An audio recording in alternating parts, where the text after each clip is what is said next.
Hello children, how are you? अच्छे हो आप लोग? You are all good? Now babies, I have a small request. Parents please, आपसे भी स्मॉल रिक्वेस्ट है. आप जिस दिन मैं वर्क कर रहा हूँ उस दिन का वर्क उसी दिन फिनिश कर लोगे तो आपके ऊपर भी प्रेशर नहीं पड़ेगा और बच्चों के ऊपर भी प्रेशर नहीं पड़ेगा कि लास्ट मोमेंट पे उनको सारा वर्क फिनिश करना है. एंड वन मोर थिंग, मैंने प्रोनाउंस और पजेसिव प्रोनाउंस करवाया है, वो टर्म 1 का हिस्सा है, PA 1 का हिस्सा नहीं है. बहुत सारे पेरेंट्स जो बाद में बुक्स देकर गए हैं उन लोगों ने PA 1 की बुक में ही टर्म 1 का भी लिख दिया है. तो प्लीज़ इस चीज़ को आप सुधार लीजिए. PA 1 की बुक में आपको टर्म 1 नहीं लिखना है. You have to make a new notebook for term 1. Term 1 के लिए आपको न्यू नोटबुक बनाना ही पड़ेगा, right? If you have pages left in PA 1 की बुक में आपके पास पेजेस बच गए हैं तो when we will start PA 2 आप उसमें लिख सकते हो. हम जब PA 2 स्टार्ट करेंगे सिलेबस तो आप PA 1 की बुक में PA 2 का सिलेबस लिख सकते हो. बट टर्म 1 की नोटबुक अलग बनानी है सो दैट जब हम आपसे टर्म 1 का नोटबुक मांगे चेकिंग के लिए, जैसे हमने अभी PA 1 की नोटबुक मांगी आपसे चेकिंग के लिए तो सारा कुछ चेक करके हमने दे दिया, उसी तरीके से हम टर्म 1 के टाइम पर भी आपसे बुक्स मांगेंगे चेकिंग के लिए. अगर आप अप टू डेट रहोगे तो आपको परेशानी नहीं होगी. बहुत सारे स्टूडेंट्स ऐसे हैं जिनका वर्क अधूरा रह गया है. मैंने जितनी चीज़ें करवाई है सारी चीज़ें हर किसी के बुक में नहीं थी. तो प्लीज़ आप जिस दिन का काम है उसी दिन फिनिश कर लोगे तो आपके पेंडिंग वर्क्स नहीं रहेंगे और आपको परेशानी भी नहीं होगी. आपको भी परेशानी नहीं होगी और बच्चों को भी नहीं होगी कि एक ही दिन में उनको इतना कुछ लिखना पड़ रहा है, राइट? एंड कुछ बच्चों ने शॉर्टकट में आंसर्स लिखे हैं, पूरा सेंटेंस नहीं लिखा है. So you have to write the full sentence. Shortcut में आंसर नहीं चलेगा. You have to write the full sentence for your answers. Got it? Okay. Now हमने टर्म 1 का सिलेबस स्टार्ट कर दिया है and we are doing a new chapter. उस chapter का नाम है animal adventures, right? Now we have in this what we have done the phonic sound BL blur and BR blur. Then we have done possessive pronouns, right? And then we have done a story of an elephant artist Ruby, isn't it? फिर उसके question answers किए हमने. Then we did the movement words, isn't it? Animals and human baby का movement. Then we did road safety for pets. Then we did the wonderful dolphins. Dolphins के बारे में पढ़ा हमने. And now what we are going to do today is telephony. Right? What is telephony? That means an elephant making a telephone call. But इसमें जो author है उन्होंने बहुत सारे इनकरेक्ट स्पेलिंग्स लिखे हैं, right? Let's start the poem. Once there was an elephant who tried to use his telephant. What? यहाँ पे telephant नहीं telephone आना चाहिए था, ठीक है? No, I mean an elephone. Elephone नहीं. What is it? It is telephone. So telephant and elephone, these are incorrect. These are wrong. Once there was an elephant who tried to use his telephant. No, I mean an elephone. Elephone nahi. Next line, see? Who tried to use the telephone. So right word is telephone and wrong word is elephone and telephant. Right? Telephone or elephant ka mixture is telephant. Right? Dear me, I am not certain quite that even now I have got it right.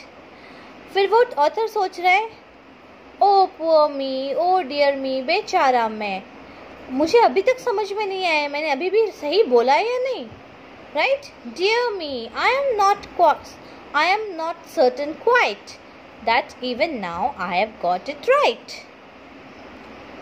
However, it was he got his trunk entangled in the telephunk. Again wrong. See what happened? He got his trunk. Trunk is elephant ka sood. Elephant ka sood ko we call it trunk, right? So what happened? Elephant ka trunk में telephone का तार फंस गया, right? However, it was however है ना, इसको हम लोग शॉर्ट में क्या लिखते हैं? However, it was he got his trunk entangled in the telephunk. See again he is telling wrong. फिर से ये telephone को क्या बोल रहा है? He is calling telephunk. So trunk plus telephone becomes telephunk. Isn't it very funny? मुझे तो बहुत मज़ा आया. It's very very funny. The more he tried to get it free, the louder buzzed the telephone. See again it's wrong. Telephone. Ha ha ha. The more he tried to get it free. मतलब जितना वो उसको छुड़ाना चाहता था, the louder buzzed the telephone. उतना ही जोर से telephone जो है वो फंसता जा रहा था. I fear I better drag the song or elephop and telephone. Wow. Now what's the author saying? Author ये बोल रहा है I fear मतलब मुझे डर है. I better drop the song. It's better कि मैं इस song को बंद कर दूँ, या तो फिर नहीं तो क्या होगा? टेलीफोन का बन जाएगा एलिफॉप. एलिफेंट का बन जाएगा एलिफॉप एंड टेलीफोन का बन जाएगा telephone, right? So author has done so many mistakes. कौन कौन से मिस्टेक्स है? एलिफेंट, देन टेलीफोन का बन गया telephant, then it again become elephone and the correct one is telephone. Then what did he do? He again wrote telephone की जगह he again wrote telephunk. So telephone plus trunk becomes telephunk, right? Now again जब उसको telephone बोलना था he said telephone. So what did he do? Telephone plus free became telephone. तो author ने क्या बोला?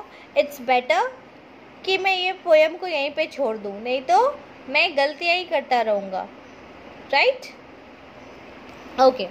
Now here in this, what I want you to do is, what your homework is, the poet wrote many incorrect spellings for the words telephone and elephant. Write all the incorrect spellings that the poet wrote in the poem. इस poem में poet ने जितने भी wrong spellings लिखे हैं elephant और telephone के लिए, वो सब आपको यहाँ पर लिखना है. You have to write it down here. This is your homework, right? So कौन कौन से words यूज़ किए हैं उसने?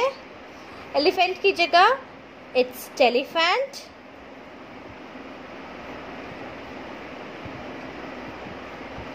then it's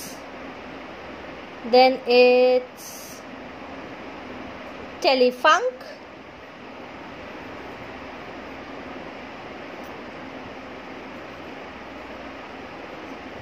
then it's elephone,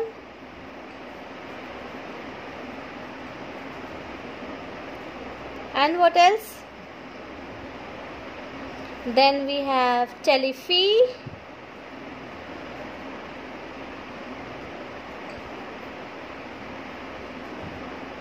then we have elephop, and we have telephone, right? Isn't it? So now what we have to do is question and answers, right? You have to do the question and answers also, but